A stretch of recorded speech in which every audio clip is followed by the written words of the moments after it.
compare you to Luke Kuechly. He was with him in Boston College. When you hear praise like that, I mean, that's the first time I'm hearing that, but it's nice to hear. But at the same time, it's every week I'm focused on going out there and trying to play my best game, and then really I'm worried about what the guys and the coaches in this building think, and really going out there and playing with them. Carson, the run defense, Jim was talking today about how really on Sunday it was 2 plays that hurt you guys.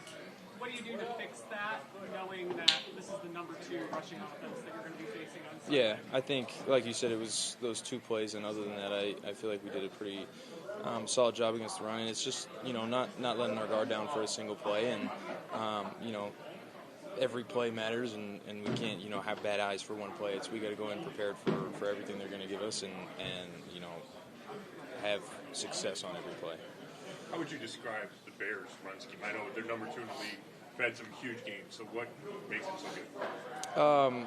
I mean, they have solid O-line play in front, and they like to move guys, and I think they have they have a good marriage of the run and pass game. They do a lot of runs that look like passes, and vice versa, and so that definitely helps. And then they'll move guys around and try and get your eyes, which almost every team tries to do in the run game. And I think it's just a matter of knowing what we're in, when we're gonna be moving with things, when we're not, and just being prepared for it all.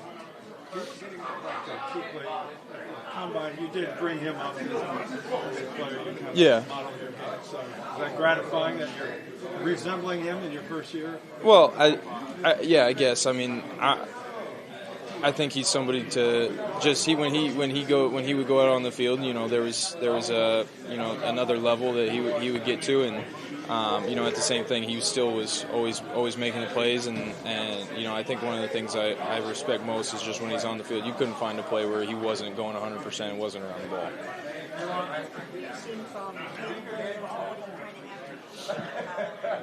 Yeah, I think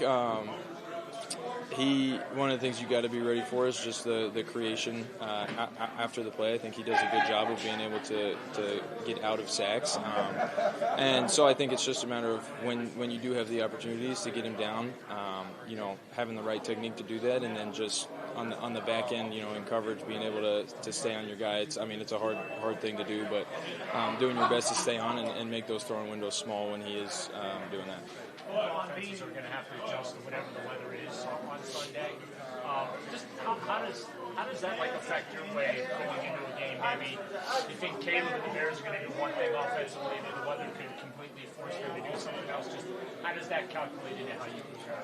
I think you just have to be prepared for everything. I mean, obviously, like you said, with the weather, when bad weather happens, you're going to get more runs, you're going to get more, shorter passes, and just expecting more of that. But it's not like they're going to go outside of their normal game plan. It's just you're going to get a little bit less of things and a little bit more of other things they like to do.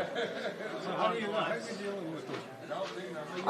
I haven't. You never played in anything. No, I haven't. But I mean, on the field and stuff, they got the heated benches and the other stuff. And then once I'm on the field, I'm not really thinking about it. My mom always gets mad at me because she's like, "Why aren't you wearing sleeves?" And I'm like, I really feel bad for my parents more. They're not used to it, and they have to go sit there all game. So.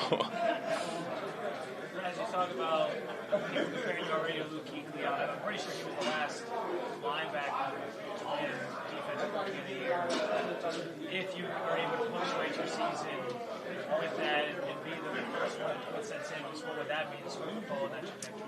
Yeah, it would mean a lot, but I think it's the same thing, especially right now. I'm not really focused on that, and I think when you start to focus on things like that, you lose sight of what we're really trying to do here and as a defense, and really focusing on this week, and then next week I'll be focusing on next week, and so that's really where my mindset's at right now. There's this thing called the rookie wall. Are you close to it? I've been waiting, to be honest with you. I haven't found it, but. Have you had to do anything different?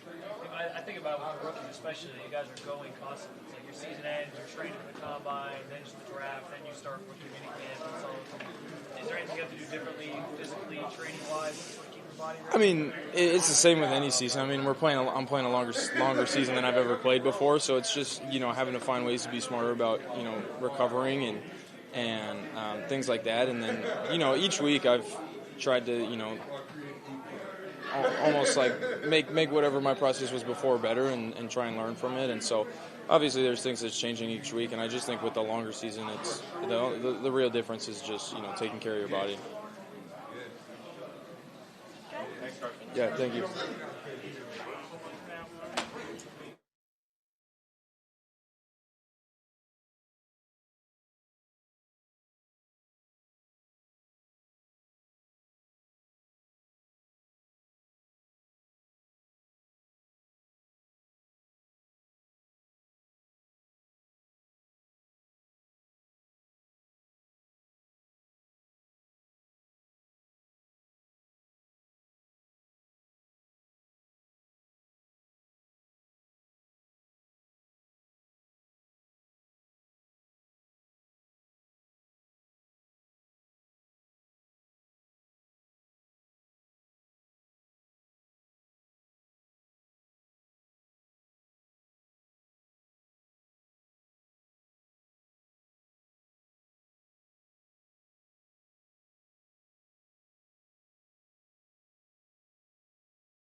with the cold, how much does that change the way you kind of approach this? I mean, it's one thing to play in even normal temperatures, but I mean, with the cold that they're expecting in Chicago. Yeah. It definitely affects it. Like, you have to, kind of prepare yourself a little different, make sure you have some stuff on the sideline to help keep you warmed up. But I think it's getting to a point inside that you're warmed up enough so when you go outside, you kind of maintain it. It definitely changed it. If it was going to be like 85 and humid, you'd probably, feel pretty good about it. But, that's kind of where we're at in the season right now. You going to be on the practice field tomorrow? We'll see how we wake up tomorrow. It's one of those things. We're working through a couple things right now, so we'll kind of play it by ear. Hopefully, you get a few reps in. But kind of early in the year, I played with no reps, that week too. So we'll see how it works out. Joel, I was going to say, all we've heard about Ethan is how professional he was, how hard he worked, how smart he was, how much he meant to this line. So not having him out there, what do you guys think? Yeah, I haven't been out of practice too much yet, but I mean, he was driving the ship, especially with these young quarterbacks in there. And the good thing though is Whippler kind of has learned from him, and he's had 3 years of experience in this league of like learning and kind of being that backup and ready to step in. And I think he did a great job when he went in the game last week of just kind of directing things. And he's kind of taking that role over, trying to be demonstrative, trying to make those calls. I think the game plan is been similar to weeks past, where it's like really condensed, really focused, and he can dive into it. So you miss a presence like Poe because he's done it well for so long, but you get a guy like Whip who's fighting for his opportunity as well. He was saying that. Sorry, he was saying that Ethan was giving him advice while he was on the court. Yeah, I think before he was getting up, I think he was talking to him about what he saw the nose guard doing or something like that, and he's just all about ball, and so we appreciated Poe. We gave him a lot of crap for it because he was so focused, but he, like I said, he worked hard and he was dialed in. So is it just crazy that you're the last starter standing as of right now, that you guys have just had this many injuries to this point? Yeah, it's been tough. You never want to see guys get banged up and things happen like that. You fight all off season to try and keep your body in as good a shape as you can, and almost survive a season. And some of the stuff's just you can't fight it. But yeah, it's one of those things. I try and be out there for the guys, and I know everybody's trying at this point in the year. But it is crazy. Like, if you would have told me at the beginning of the year, like, you're gonna be playing next to Cam Robinson and Whip and Tev and KT, or guys like that, like it just, you never expect it, and then you go out there and that's kind of what's kind of happened towards the end here. Tommy Reese said Whippler's kind of annoying. Was that his exact quote? Yeah. Well, Whippler's a Jersey guy, right? And I don't want to offend any Jersey guys, but he has a little bit of there's a little bit of quirkiness there, you know what I mean? Where like he's gonna say stuff and he's gonna, have his little Jersey way about him. So I can see that. If we have a tee time at golf and we start at 12, he likes to show up at like 11:59. So he's one of those, that type of thing. Kind of like the character. Yeah, he's like your younger brother. You know what I mean? Like he's the younger brother that you gotta put in his place every once in a while.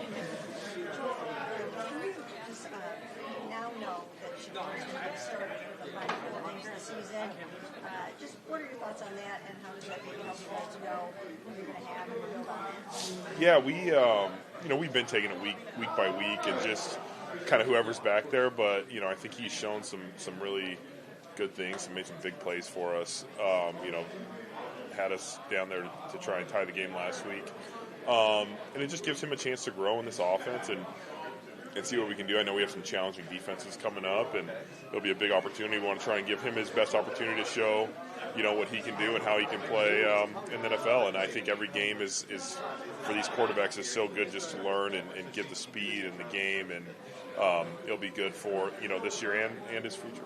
in terms of his elusiveness, is that something that maybe even surprised you at all? Just how he's slipping away from those sacks and stepping up in the pocket, those kinds of things? Yeah, he's doing a great job. If he makes those big plays while he's moving around the pocket, and there's a couple scrambles this last week that, the touchdown and then the one where he kind of just up the middle for like 15 yards or however far it was. Those are huge plays. It's going to make the defense maybe spy or change their thought process, and it makes defensive linemen like we got to stay in our rush lanes instead of kind of going crazy. And so if he can make big plays for us, like we're all for it. Joe, what do you see for you guys in your run game right now? Doesn't seem like some of those explosives that were there early in the season or earlier, I should say. Yeah. With you, just haven't been there. What do you think's happening there? Yeah, it's been tough the last, couple of weeks. We just kind of got bogged down. Like I think the Raiders game, we got up and we were, they knew we were kind of running 4-minute offense, and so that kind of fell off. There's been a lot of movement on the D-line. Like D-line's been kind of moving on us, stunning a little bit. And I think for us, it's like with whole new groups, it's like we have to understand what everybody's thinking. And so it's taken us a little bit to make sure we're executing. And it's one of those like most football cliche things ever where you're like, oh, one block away. But when you look at the tape, it's like, oh man, we cut that guy off on the backside, or we get a safety coming in the box blocked. Like there's a chance for more, or you get a long run, you get a holding call. Like those things all just like have added up the last couple of weeks, and it's definitely an emphasis of us. I do think you see like teams loading the box, but I think Shador has taken advantage of that a couple times and hit him for big plays. So hopefully that continues, and we can just continue to evolve the offense. Good. Sweet. Thank you.